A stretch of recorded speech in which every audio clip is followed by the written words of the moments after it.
देखो बच्चों, आज मैं आप लोगों को ट्रिगोनोमेट्री का एक नया टॉपिक बताने जा रहा हूं जो है height and distance. Height and distance में यहाँ पर 10th क्लास में आपको मुख्य रूप से दो तरह का कोण के बारे में यहाँ पर चर्चा आएगी। एक होता है उन्नयन कोण, दूसरा होगा अवनमन कोण। हम इसको थोड़ा सा समझ लेते हैं। क्या होता है उन्नयन कोण? देखिए,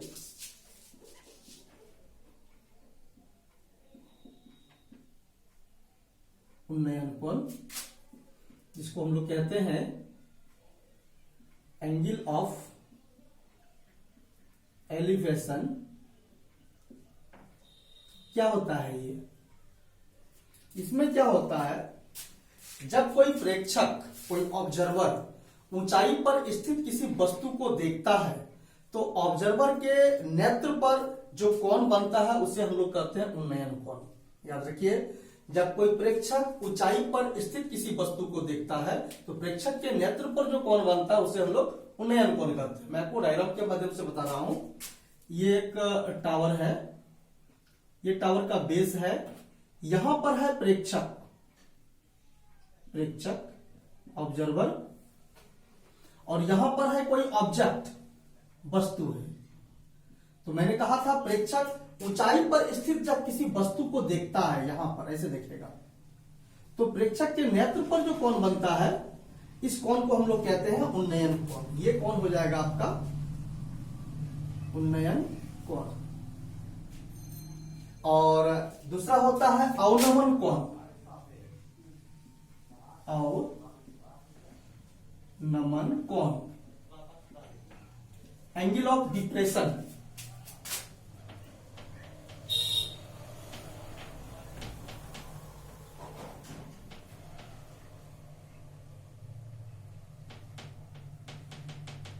एंगल ऑफ डिप्रेशन, अवनमन कोण।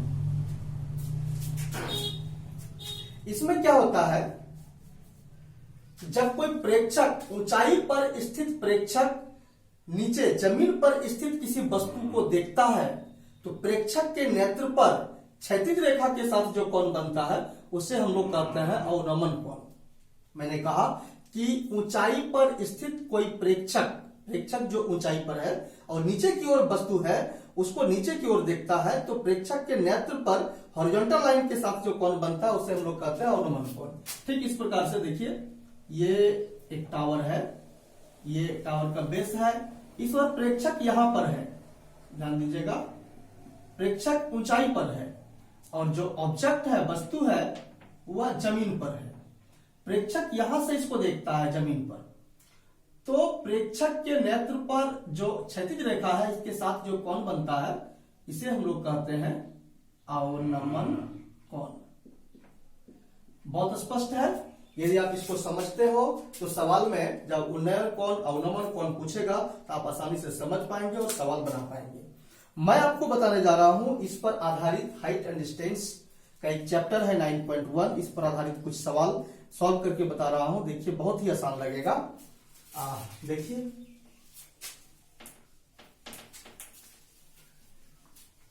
एक्सरसाइज 9.1 का एक सवाल है। एक नंबर सवाल समझने के लिए है। इसमें है, सर्कस का एक कलाकार एक 20 मीटर लंबी डोर पर चढ़ रहा है जो अच्छी तरह से तनी हुई है और भूमि पर सीधे लगे खंबे के शिखर से बंधा हुआ है। यदि भूमि स्तर के साथ डोर द्वारा बनाया गया कोण 30 डिग्री हो तो खंबे की ऊंचाई निकालना है। कुछ इस प्रकार से।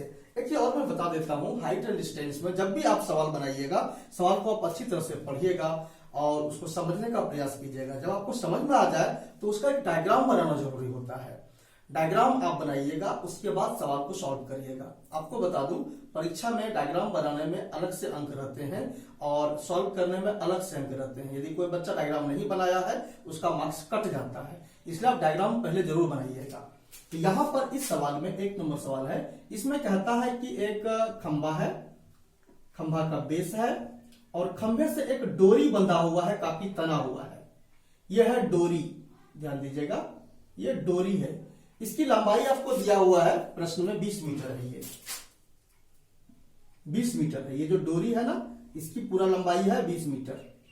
और ये डोरी जमीन के साथ 30 डिग्री का कोण बना रहा है। तो ऐसी परिस्थिति में ये जो खंभा है, खंभे की ऊंचाई निकालना है। आप इसको कुछ मान लीजिए एंगल्स, ध्यान देंगे तो ये आपको लगेगा कि ये एक राइट एंगल ट्रायंगल बन रहा है, समकोण त्रिभुज बन रहा है। और समकोण त्रिभुज में ये आपका खंभा है AB, इसकी ऊंचाई निकालना है। तो आप इसको कुछ मान लीजिए, H मान लीजिए।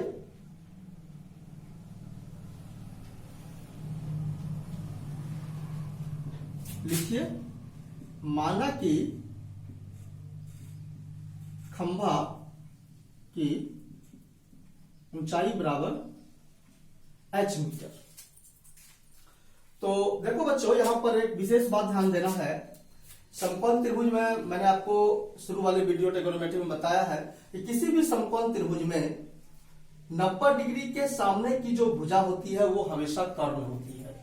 90 डिग्री के सामने की भुजा हमेशा कर्ण होती है, और किसी खास कोण के सामने की भुजा लंब होती है। किसी खास कोण, जैसे ये 30 डिग्री दिया हुआ है कोण सी, इसके सामने की भुजा हमेशा लंब होती है। 90 के सामने की भुजा हमेशा कर्ण, किसी खास कोण के सामने की भुजा हमेशा लंब, और जो तीसरी भुजा बचती है वो आधार होता है। आप याद कीजिए।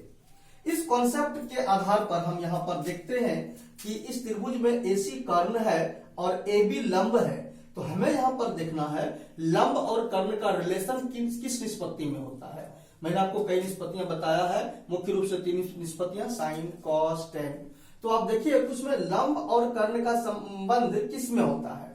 आप देखेंगे तो पाएंगे कि लंब बटा कर्ण होता है साइन में, इसलिए हम इस सवाल में लेते हैं साइन। इस कोण के लिए साइन लेते हैं। ये कोण है 30 डिग्री, तो लेते हैं यहां पर, लिखते हैं समकोण त्रिभुज ABC से साइन 30। साइन का सूत्र होता है लंब बटे कर्ण। तो लंब हो जाएगा मेरा AB, कर्ण है आपका AC। तो इसका वैल्यू भी लिख दीजिए, यहां पर लिखिए। साइन 30 का वैल्यू होता है 1/2। AB है आपका H, AC है आपका 20। क्रॉस मल्टीप्लीकेशन करेंगे तो हो जाएगा 2H equal to 20। That means H equal to 20/2। ये हो जाता है 10। इस प्रकार से कहेंगे खंभा की ऊंचाई बराबर 10 मीटर। ये हो गया। ये बहुत आसान है। दिख रहा है, बोर्ड दिख रहा है आपको वहां से? हाँ, दिख रहा है। चलने दीजिए। एक क्वेश्चन और है, मैं आपको बता रहा हूं। क्वेश्चन नंबर 2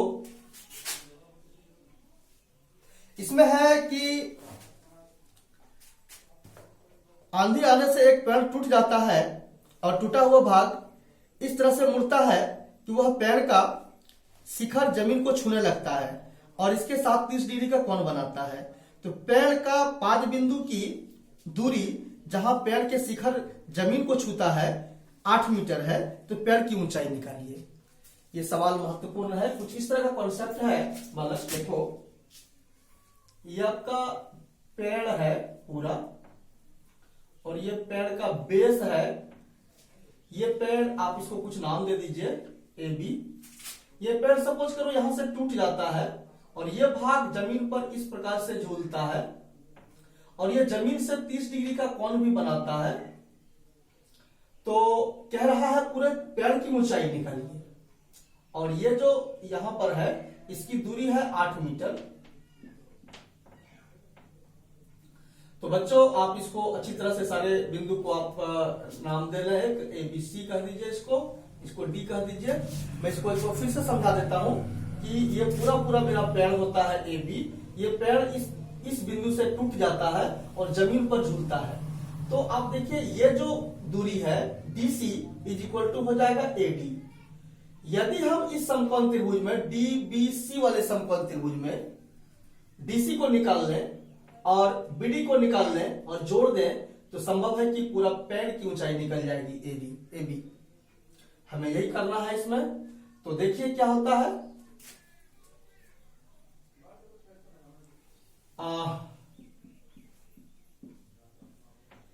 समकोण त्रिभुज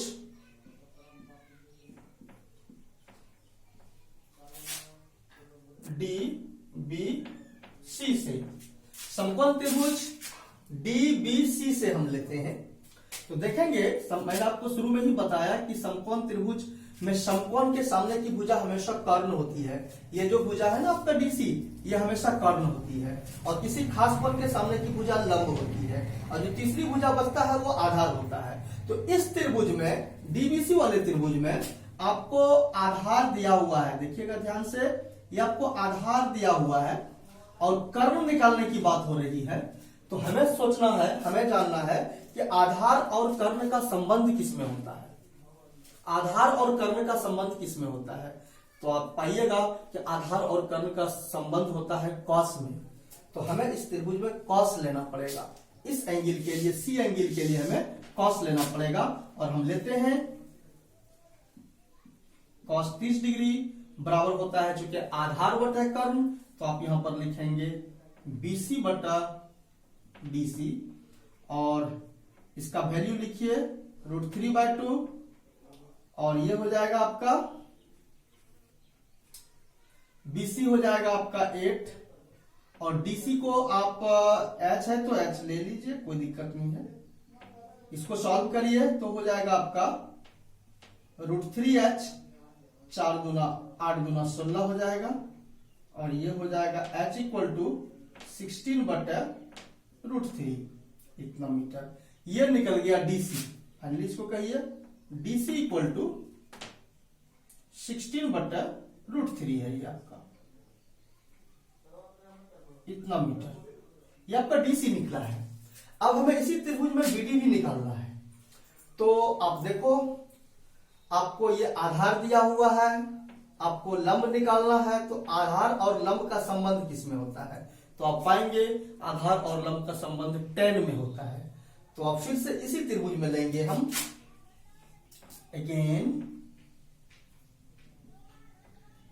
tan again from triangle DBC, यहां पर फिर से tan 30 = 10 होता है, चूंकि लंब बटा आधार, तो ये हो जाएगा BD बटा BC, DB बटा BC। tan 30 का वैल्यू 1 बटा √3, और ये हो जाएगा आपका DB का मान, चूंकि आपको निकालना है तो DB को DB रहने दीजिए, और BC का मान आपको दिया हुआ 8 by the method of cross, √3 DB = 8, that means DB = 8 बटा √3 हो गया। ये आपको DB निकल गया। यहां से देखिए मैंने DC निकाला है, और यहाँ BD मालूम हो गया, आपको पहले ही बता दिए हैं, जो DC होगा वही AD होगा। तो आप सीधे लिखिए पैर की ऊंचाई, पैर AB की ऊंचाई बराबर आप लिखिए इसको AD प्लस DB, और AD को आप लिख दो, AD और DB चूंकि आपस में बराबर है, AD और DB आपस में बराबर है, तो आप लिखो AD को लिखो DC प्लस DB, और यहां पर DC का जो वैल्यू है इसको पुट करिए 16 बटा √3 प्लस ये हो जाएगा आपका 8 बटा √3, इसका एलसीएम ले लीजिएगा, तो ये √3 हो जाएगा आपका, और ये हो जाएगा 16 प्लस 8, दैट मीन्स 24 बटा √3। चूंकि किसी भी भिन्न का हर रूट में नहीं रहना चाहिए, इसलिए इसका रूट हटाने के लिए हम क्या करते हैं, ऊपर नीचे √3 से गुना कर दीजिए। ये हो जाएगा आपका 24 √3/3, इसको कटा दीजिएगा, ये हो जाएगा आपका फाइनली 8 √3 मीटर। ये हो गया इस पेड़ की ऊंचाई, AB पेड़ की ऊंचाई। इस प्रकार से ये सवाल बन गया, और ये इंपॉर्टेंट है, आप इसको अभ्यास करिएगा बालक। Thank you.